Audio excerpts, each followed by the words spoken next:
Buenas tardes, bienvenidas, bienvenidos a Bombas Gens una vez más. Vamos a presentar la exposición que inauguramos hoy de Anna Eva Bergman. Como sabéis, es una exposición que reúne una serie de obras realizadas en la década de los 60 por la artista noruega-francesa Anna Eva Bergman. Bueno, como tenemos a uno de los expertos en Anna Eva que ha escrito un texto en el catálogo que hemos publicado, yo solo quería daros la bienvenida. Voy a dejar a Christine Lamotte, ella es la experta de Anna Eva Bergman en la Fundación Hartung Bergman, que ha sido la fundación con la cual hemos colaborado para hacer esta exposición. Y otra vez quiero agradecer enormemente el trabajo de todas las personas de la fundación que han venido y especialmente de Christine. Porque, bueno, tener esta obra en Valencia no es fácil y como digo, un gran reconocimiento a la Fundación. Y ella nos va a presentar a Romain Mathieu, que es la persona que nos va a introducir la obra de Anna Eva. Muchas gracias. Alors, Romain Mathieu est historien de l'art, critique d'art, il écrit dans Art Press notamment. Il est aussi commissaire d'exposition. Ce n'est pas la première fois qu'il écrit un texte sur Anna Eva Bergman, parce que déjà l'année dernière, on a fait une grande exposition en Bretagne, et l'exposition était sur l'atelier d'Antibes, c'est-à-dire les dernières œuvres d'Anna Eva Bergman, qui vont de 1973 à 1987. Donc aujourd'hui, il écrit sur la période juste avant, qui va de 1962 à 1971. Buenas tardes, bonsoir. Je remercie d'abord vivement la Fondation de m'avoir invité, de m'avoir permis d'écrire sur cette exposition, sur cette période, et puis la Fondation Hartung Bergman de m'avoir donné aussi cette nouvelle occasion d'écrire sur Anna Eva Bergman. Peut-être pour commencer, je vais peut-être revenir sur un sentiment que j'avais eu lorsque j'ai découvert l'œuvre d'Anna Eva Bergman.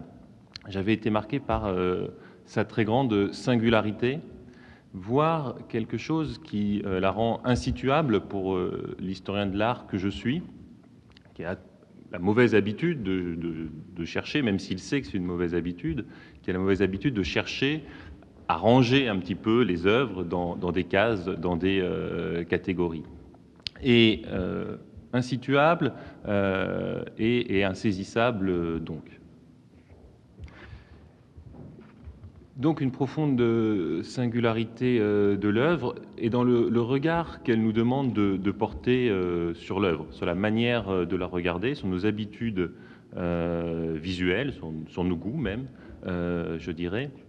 Et donc je vais tâcher ce soir de rendre compte de cette singularité.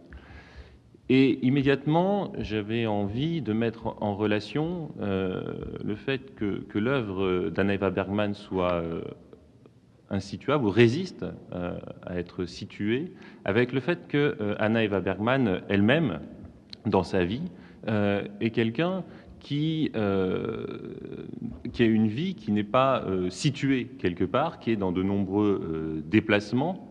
Elle est donc norvégienne, elle va vivre en Espagne durant un temps assez bref, mais néanmoins durant un temps important pour elle. Et puis elle quitte l'Espagne, elle va aussi vivre en Allemagne durant un temps. Elle quitte bien sûr l'Allemagne pendant la guerre. Elle revient en France, son œuvre se développe de manière importante en France, et l'Espagne va être aussi, durant cette période des années 60, un endroit important dans lequel elle va venir et revenir. Donc, il y a tous ces déplacements, des déplacements liés à sa vie, liés aussi à l'histoire avec un grand H, et des déplacements qui accompagnent sa démarche de peinture.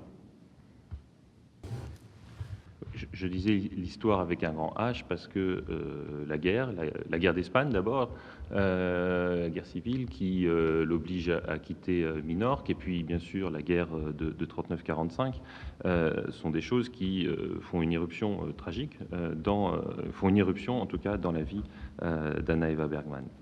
Et ceci m'amène à dire que l'œuvre d'Anna Eva Bergman n'est pas quelqu'un d'enraciné.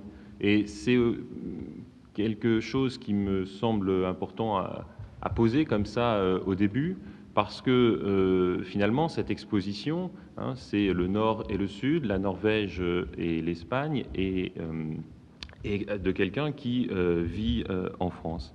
C'est quelqu'un qu'on pourrait dire plutôt déraciné, et ça se matérialise, peut se voir, on en a une image quand on visite son atelier qui est à côté de celui d'Ansartung.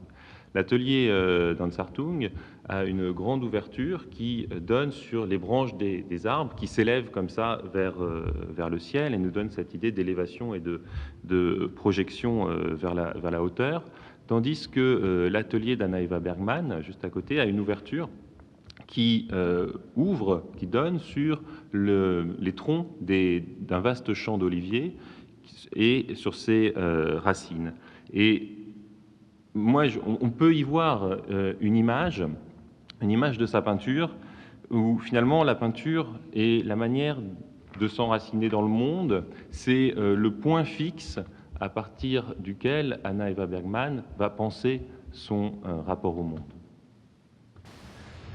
La période donc, qui a été choisie pour cette exposition, qui correspond aux différents séjours d'Anna Eva Bergman en Espagne, est une période extrêmement importante, je pense, dans l'œuvre de l'artiste. C'est une période qui fait sens par rapport à différentes choses. Tout d'abord, donc les voyages sont récurrents entre 1962 et 1971. Il y a dans cette période aussi, chez Anna Eva Bergman, une reconnaissance de plus en plus importante qui va se faire en France et à l'étranger, en particulier en Norvège, avec des expositions dans des galeries majeures et dans des musées. Et puis, c'est le moment où Anna Eva Bergman va, avec Ansartung, déménager à Paris et avoir un atelier assez grand, assez vaste, et qui va lui permettre de développer son œuvre. C'est aussi, quand je parle de développer son œuvre, c'est aussi, ça se traduit, si j'en reviens aux œuvres, avec une expansion des motifs, où on ne va plus avoir des signes, des formes comme des signes inscrites véritablement à l'intérieur du cadre, mais on va avoir une expansion de ces formes, un débordement de ces formes hors des limites du tableau.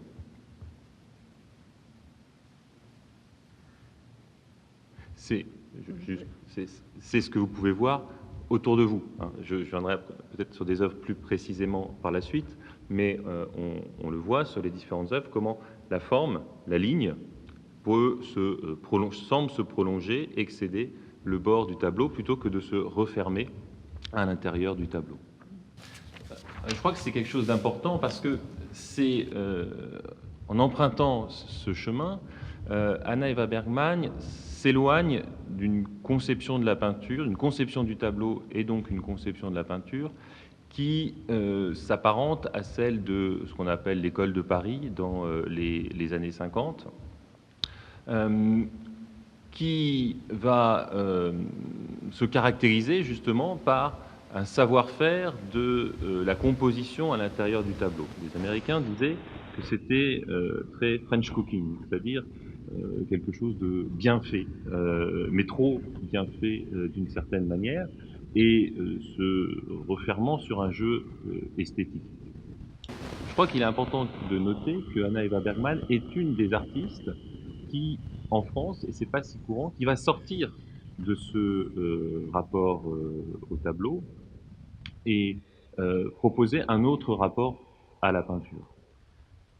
Dans ce que je dis, de manière sous-jacente, je pense à la peinture américaine, qui, au même moment, avec des artistes comme Rothko, comme Pollock, sortent justement de ce rapport au tableau de Chevalet pour proposer cet espace ouvert qui entraîne un rapport physique avec l'œuvre.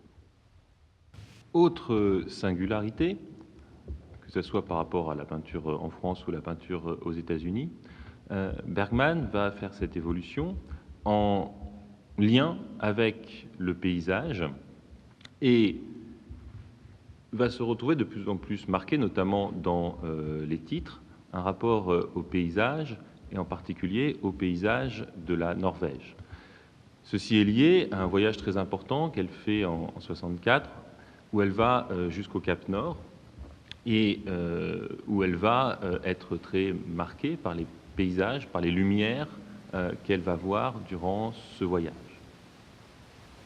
Mais c'est là que les cartes se brouillent à nouveau, parce que une œuvre très importante, enfin une série d'œuvres très importantes, qui va marquer cette ouverture de l'espace, ce sont les horizons. Et les horizons, les premiers horizons, ne vont pas être liés à ce voyage au Cap Nord, ne vont pas être liés à la Norvège, mais vont être liés à l'Espagne. Les horizons, c'est ce que vous pouvez voir derrière moi. Alors, on peut voir dans ces horizons, on peut faire un rapprochement à nouveau avec la peinture américaine. On peut penser à la peinture de Barnett Newman, et les horizons sont la ligne, les lignes des horizons peuvent évoquer les zips de Barnett Newman, qui sont verticaux. Mais ici, ils sont horizontaux. Les horizons également nous confrontent à un lointain, un inatteignable, et en même temps nous montrent une surface sans profondeur. Ils sont absolument sans profondeur par cette succession de bandes de couleurs. Il y a donc quelque chose qui nous évoque un infini dans la frontalité du tableau, et ce sentiment, on peut le mettre en relation avec une œuvre d'un peintre romantique allemand, qui est Caspar David Friedrich, qui a fait une œuvre qui est assez connue, qui est Le moine au bord de la mer. Et au sujet de cette œuvre, Kleist, qui est un poète romantique, avait dit qu'on avait la sensation d'avoir les paupières coupées quand on regardait ce tableau, justement parce que le tableau de Friedrich, c'est un horizon, hein, c'est trois bandes, terre, mer et ciel, et il y a juste le moine qui apparaît, mais qui est une toute petite figure dans le tableau, et qui est la seule indication d'une échelle de rapport de taille. Parce que la pensée romantique est quelque chose qui a intéressé Bergman, et qui, d'une certaine manière, se retrouve dans son rapport à la peinture. C'est pour ça que je voulais le préciser. Donc, dans ce tableau, pourquoi les paupières coupées, dit Kleist, c'est ça qui m'intéresse, c'est parce qu'on n'a plus de rapport d'échelle, de rapport de distance, et on a cette immédiateté de la peinture directement qui donne le sentiment de se coller comme ça à l'œil. On n'a plus de profondeur. Et cette question de la profondeur, on va la retrouver, ou plutôt cette absence de profondeur, cette perte de repère dans l'espace, on va la retrouver dans d'autres œuvres de Bergman, de manière différente, comme les Finnmark, que vous voyez ici. Et donc on voit là comment on a une sorte, en particulier dans le tableau qui est au fond, dans le Finnmark d'été, on voit comment on a une sorte de tressage de feuilles de métal qui a une singularité du travail de Bergman, une autre singularité du travail de Bergman, tressage de feuilles de métal qui nous fait perdre d'une certaine manière le devant, qu'est-ce qui est devant, qu'est-ce qui est derrière. Et à ce doute s'ajoute bien sûr la luminosité des feuilles de métal, et on le voit bien avec par exemple le Finnmark qui est là, hein, où cette lumière vient devant quelque part le tableau, se répand au devant du tableau. Dans ce que je suis en train de vous raconter, en fait, je suis en train de parler du proche et du lointain, et du passage du proche au lointain. C'était valable dans les horizons, puisque les horizons sont le lointain, mais qui se donnent dans cette frontalité de la peinture. C'est valable dans cette expérience de la luminosité des feuilles de métal qui viennent au-devant du paysage. Ce rapport, on le trouve aussi dans des œuvres qui sont une sorte d'inversion des horizons, que sont les murs et les falaises, qui sont dans la salle d'à côté, que vous avez pu voir ou que vous verrez après, le mur juste derrière, puisque ici on a cette frontalité du mur, cette matérialité du mur, qui se donne aussi par sa résistance et son altérité, qui nous échappe en quelque sorte. Là, on est près, c'est quelque chose de près, quelque chose qui ferme l'espace, et en même temps qui continue de nous échapper. Et l'œuvre de Bergman nous donne à percevoir finalement un insaisissable qui se situe dans ce rapport entre le proche et le lointain. Ce proche et le lointain, on peut aussi le traduire par deux rapports sensoriels, qui est la vue et le toucher. La vue, j'en ai parlé, c'est le premier rapport à la peinture, mais le toucher, d'une certaine manière, est convoqué dans l'œuvre de Bergman par l'épaisseur, la matérialité de la peinture. Ça se voit plus ou moins selon certaines œuvres, c'est tout à fait visible ici. Il y a vraiment un travail d'une succession de couches qui font une épaisseur. Elle travaille la matière même de la peinture, dessine dans la matière de la peinture. Et donc cette matérialité de la peinture, elle s'associe à cette immatérialité lumineuse de la feuille de métal, ce qui nous met en relation avec cet insaisissable dont je parlais tout à l'heure, cet côté insaisissable du lointain, d'une immatérialité, du passage d'une matérialité à une immatérialité. Et l'œuvre de Bergman, elle se situe aussi dans ce passage, et ce passage étant lui-même insaisissable. Je commençais par parler de l'aspect insaisissable de l'œuvre de Bergman, et on le retrouve notamment à cet endroit.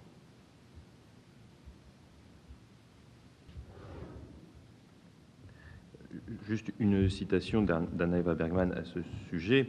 Elle déclara que derrière l'horizon, derrière la limite horizontale, il y a un domaine inatteignable mais réel.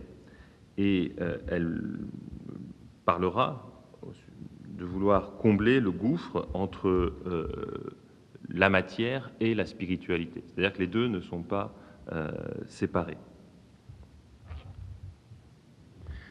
Il y a deux œuvres qui sont dans l'exposition, qui sont le Néant d'or et le Néant d'argent, que je pense être des œuvres limites dans l'œuvre d'Anna Eva Bergman, limite au sens de point extrême.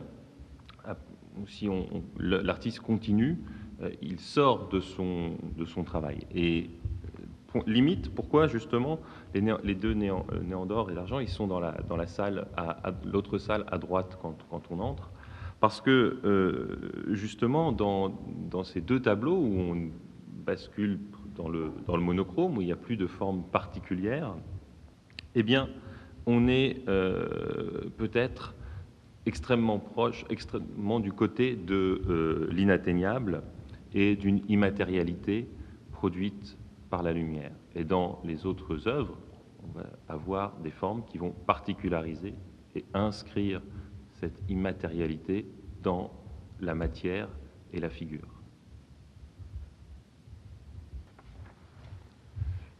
Un autre aspect du proche et du lointain, une autre manière de l'aborder dans l'œuvre d'Anna Eva Bergman, c'est le rapport au temps. Le rapport au temps est une autre dimension très importante de l'œuvre d'Anna Eva Bergman. La peinture d'Anna Eva Bergman requiert du temps, dans la manière même dont elle est peinte, par une succession de couches.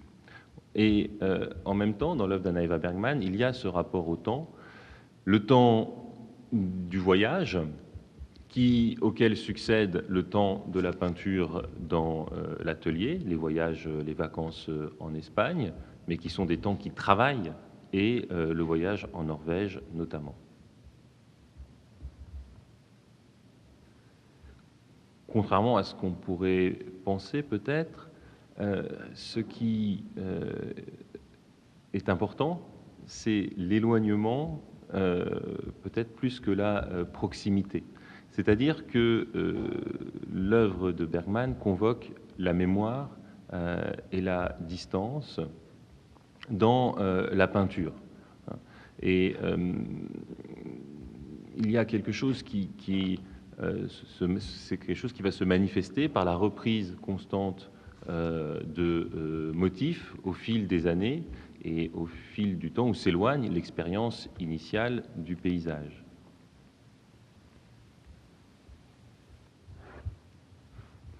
J'avais été marqué par le fait qu'elle va résider dans le sud de la France une première fois, avant de s'y installer dans les années 70, avant-guerre.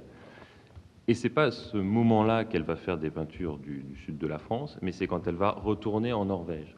Donc on a toujours cette distance, et il y a qu'on pourrait associer aussi à la perte, qui est quelque chose qui est présent chez Anna Eva Bergman, la perte d'un endroit vécu, qui peut être la Norvège, qui peut être Minorque, où elle a été très heureuse d'Éclartel.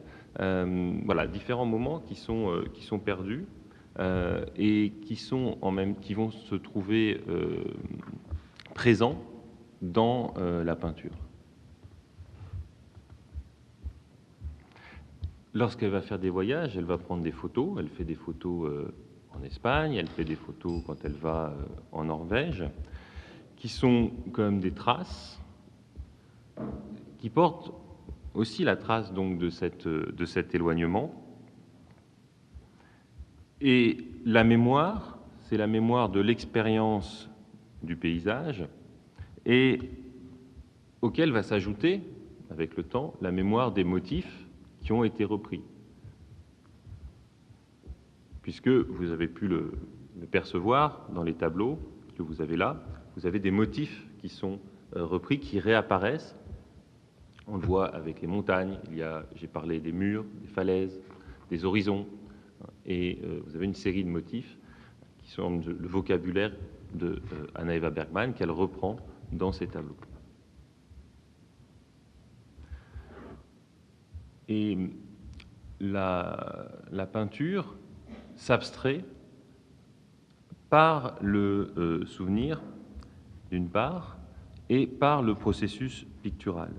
C'est-à-dire que la mémoire travaille et le dessin travaille, et traduisent aussi cette distance avec une expérience première du paysage. Et la peinture,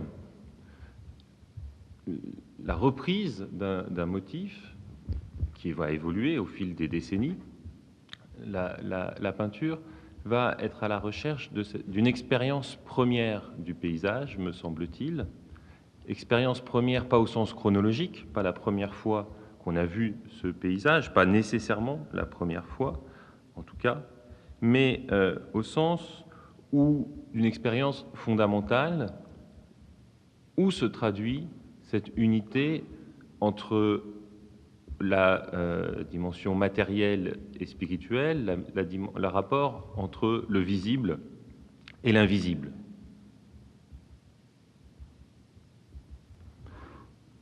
Donc la peinture de Bergman a cette relation très étroite au souvenir, et on peut utiliser l'image de la sédimentation pour en parler. Sédimentation de la peinture, sédimentation même comme image du travail, par couches successives, du tableau posé à plat, comme processus entre les différents tableaux, hein, la reprise d'un même motif. Et donc, dans chaque tableau se saisit un moment transitoire, un temps qui vient se sédimenter, comme une concrétion de temps. Donc un transitoire qui, en même temps, a cette dimension qui se fige, qui se prend, avant de s'enchaîner à nouveau dans un autre tableau. Et donc la peinture de Bergman nous donne aussi cette expérience, je crois, dont parle Baudelaire, de l'éternel dans le transitoire.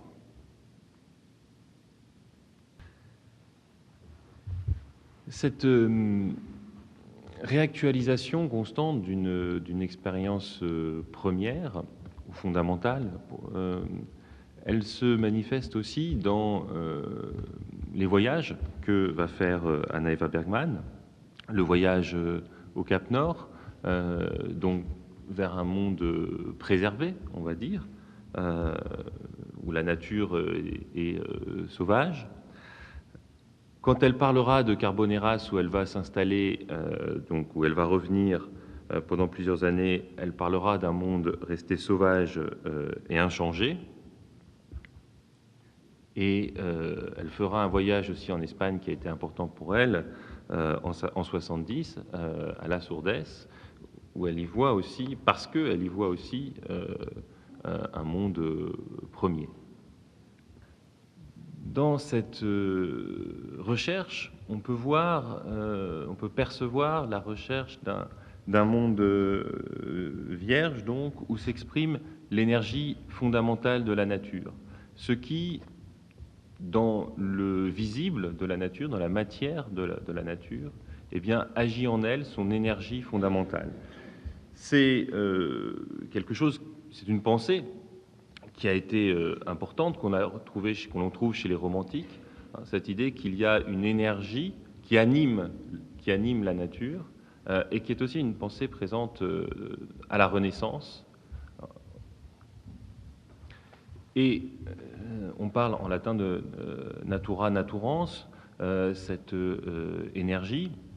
Et cette énergie, à la Renaissance, il y a l'idée que l'art ne doit pas simplement copier ce qu'il voit, les éléments visibles, matériels, mais la véritable création, c'est de saisir cette énergie. Celui qui va rechercher cela parmi d'autres artistes, mais peut-être avec beaucoup de force, c'est Léonard de Vinci. Et il va le faire notamment dans des dessins, et les dessins de tourbillons qu'il va réaliser, parce que les tourbillons sont l'énergie elle-même. Et si je vous parle de ça, c'est parce que je pense à cela quand je vois le dessin qui est sur le mur qui est ici, juste derrière. Vous avez un dessin qui s'appelle L'Or de vivre, qui montre comme ça ce trait, cette spirale qui s'enroule et qui nous montre donc ce mouvement, cette énergie de la vie. Et c'est aussi comme ça, me semble-t-il, qu'on peut comprendre les peintures des éléments, l'eau, l'air, le feu, les peintures que vous avez dans la salle précédente, sur le mur du fond à droite, qui sont donc les éléments qui agissent dans la nature, les forces dans la nature, et ce sont ces forces-là qui animent le monde, et que nous donne à percevoir Anna Eva Bergman.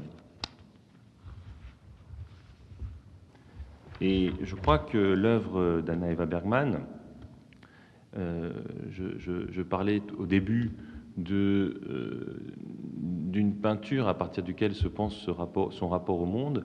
Et je crois que l'œuvre d'Anna-Eva Bergman est une recherche constante de cette expérience fondamentale du rapport au monde. Et pour finir, peut-être, je pourrais parler de l'utilisation que fait Anna-Eva Bergman de formes répétitives qu'on va voir dans des dessins des années 60, qu'on va retrouver dans des œuvres après la période donc, de cette exposition, qu'on va retrouver dans les œuvres des années 70, qu'on trouve dans le Grand Océan. Néanmoins, vous avez ces lignes qui se répètent. Et puis, on va avoir dans la période d'Antibes des œuvres avec des points qui s'additionnent comme ça dans le tableau, une répétition de points. Ces points dans ces œuvres renvoient à la pluie. C'est le titre qui nous le dit, et quelque chose qui renvoie à la pluie. Les lignes sont l'océan, sont la mer, sont le mouvement même de la mer et des vagues. Et donc, on est, d'une certaine manière, dans une perspective très différente des fondateurs de l'abstraction, notamment de Kandinsky, puisque j'ai fait exprès de parler de points et de lignes. Les points et les lignes sont les formes premières chez Kandinsky, mais ce sont des formes pures d'un vocabulaire abstrait. Les points et les lignes, comme les lignes que vous avez ici, ne représentent pas des montagnes ou ne représentent pas des horizons. Je dirais qu'ils en sont l'équivalent pictural. C'est-à-dire que ce n'est pas une peinture complètement abstraite, purement abstraite, comme a pu l'être celle de Kandinsky, justement, mais ce n'est pas non plus une peinture figurative. Et c'est pour ça que je parlais d'une expérience première, fondamentale, où se réunit le visible et l'invisible. Donc, dans les œuvres de Bergman, le point et la ligne, pour revenir à mes exemples, le point et la ligne sont associés à des expériences sensibles. Ce ne sont pas des formes purement abstraites. Et je crois que c'est quelque chose, pour finir, qui rend aussi l'œuvre d'Anna-Eva Bergman très contemporaine aujourd'hui, qui fait qu'elle parle à beaucoup de jeunes artistes, parce que justement, elle est en dehors des catégories qui ont été celles d'une partie de la modernité, dans cette recherche de pureté des formes, et elle assume un chemin où il y a une impureté, on peut dire, des formes, impureté au sens où elles ne sont pas purement abstraites, mais elles sont ressenties et sensibles. Gracias.